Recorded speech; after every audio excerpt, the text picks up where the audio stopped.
Authenticity isn't a nice to have in leadership. It's a non-negotiable.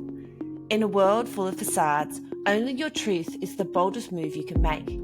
Welcome to the Danny V Show, the podcast for high-performing business owners, leaders, and entrepreneurs ready to lead with elegance, courage, and radical responsibility. I'm Danny V, and I'm here to help you strip away the fluff and step fully into your power at the boardroom and in business. In each episode, we'll share no-nonsense insights and real conversations on what it takes to show up authentically, make tough decisions with grace, and create impact at the highest levels. So if you're ready to own your voice and lead on your terms, you're in the right place. So let's dive in.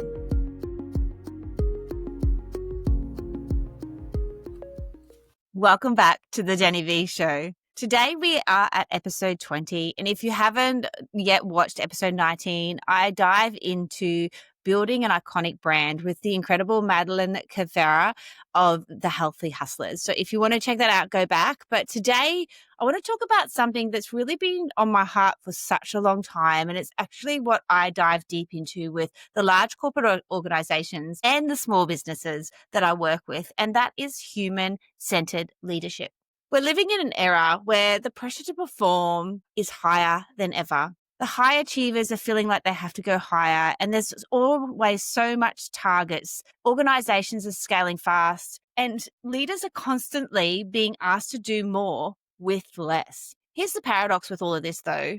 The more we focus on the outcomes without focusing on the people, the more we limit the very growth that we're chasing. The truth is that organizations don't grow, people do. And if you aren't growing, your business won't be either. It is the cost of the outcome when businesses operate purely from outcome-driven lens. So they're looking at the stats, they're looking at the data, but they're not looking at the people. What we actually create with this is disconnection. Disconnection from purpose, disconnection from self, and disconnection from the people who lead. Interesting, huh? I've seen it across all sorts of industries, from mining to health professionals and all the way through to small businesses and government organizations. KPIs, deliverables, and dashboards become the centerpiece of leadership.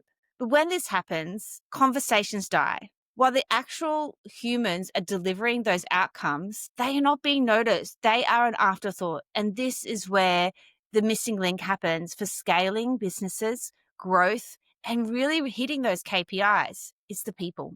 Here's what happens when that becomes the norm. Burnout rises in the organization. Innovation drops dramatically because people don't feel like they are seen as a part of the organization. They don't have purpose to show up and create. Engagement gets absolutely tanked. That disconnection just grows more and more and more. The best people quietly disengage, and often they leave, losing the best people that can build the organization to what you want it to be. We start managing outputs instead of leading humans. And that's the fastest way to cap your organization's scalability. Imagine if you could be at an endless scalability within your organization because you focus on your people and the way that you bring them in and who you actually hire to match your company's purpose, vision, mission, and values. Human-centered leadership flips the script. And this is why I'm so unbelievably passionate about this. Human-centered leadership is asking, who do my people need to become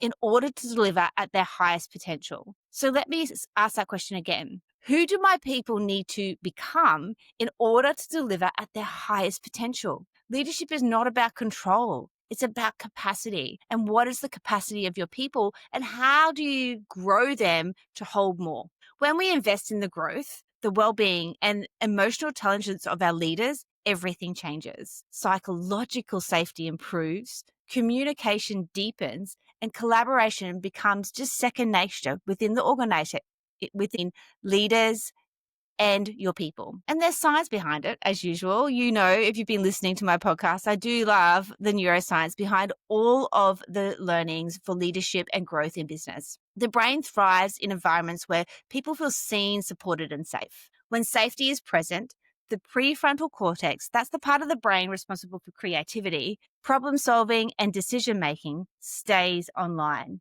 So that creativity, that innovation, that desire to grow stays. When fear and pressure dominate, so just thinking about those outcomes and the KPIs and forgetting about the human, the amygdala hijacks the system and the people shift into survival mode. And who wants to be in an organization that's constantly in survival mode?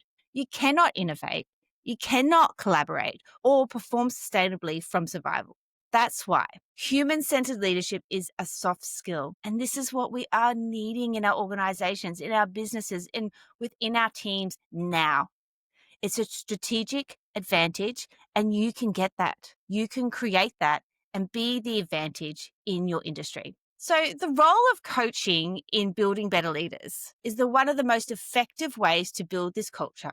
Not the old school corrective style of leadership coaching that tells people what they're doing wrong, shows them their weaknesses, and tells them how to improve. But true developmental coaching that helps leaders think, it helps them feel, and ultimately, it helps them lead differently. A great coach doesn't just help leaders hit goals. They help them expand the way that they think. They help them expand their true identity. And that's just so exciting to witness and be a part of. Great coaches bring awareness to the blind spots. They challenge the patterns that keep arising and ask, how can we do this differently? They hold up a mirror to help leaders see who they're being, not just what they're doing. When you invest in coaching for your leaders, particularly from the top down, and that I believe is the most important. So when the higher leaders know how to really think about their humans, that just trickles down all the way into the home, which is pretty exciting. But we'll go there another day. You don't just change the skill set of the team, you shift the entire energetic culture of the organization. The ripple effect is profound. I have witnessed this in so many organizations, and it is just so exciting to see people grow, scale, and feel like they are a purpose of the organization just by great leadership.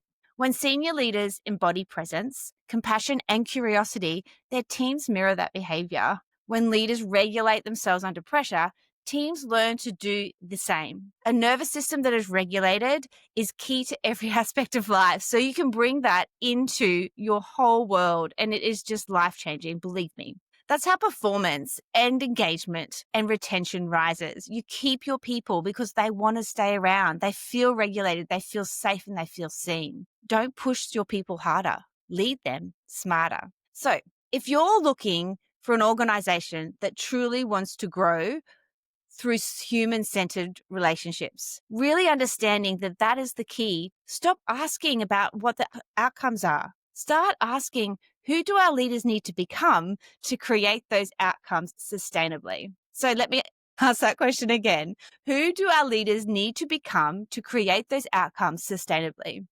Human-centered leadership isn't about being nice. It's about being neuroscientifically smart. And this is why I'm so passionate about neuroscience, because we can shift and create the reality that we want in business and life. It's about creating an ecosystem where people feel safe to grow, empowered to lead, and inspired to perform, but perform from a place of actively chasing your goals. Innovation lives here, and that's where culture thrives. And that's where true scalability begins, from the inside out. If this conversation resonated with you, I would love for you to share it with another leader who's ready to shift from managing performance to developing people, or maybe even share it with your team to let them know that this is exactly what you want for them as well. If your organization is ready to explore what human-centered leadership could look like for you, I would love you to reach out, or even just let me know your favorite takeaway from today's podcast. And if you really loved it and want more people to see it, give me a 5-star rating and just leave a comment about your biggest takeaway. As you know, I'm so passionate about growing great leaders through neuroscience, through energetics, and high-level elite leadership tools. I'm reminding you today that leadership isn't about the title you hold. It's about the energy you bring. And I know that you can bring the utmost amazing energy when you put your mind behind it. Until next time, have the most incredible week. Thank you so much for joining me on the Danny V Show today. I hope you're leaving this episode feeling inspired and empowered. My goal is always to bring you elegant insights with a bold impact. If you enjoyed our conversation, I invite you to subscribe to the show and leave a quick review.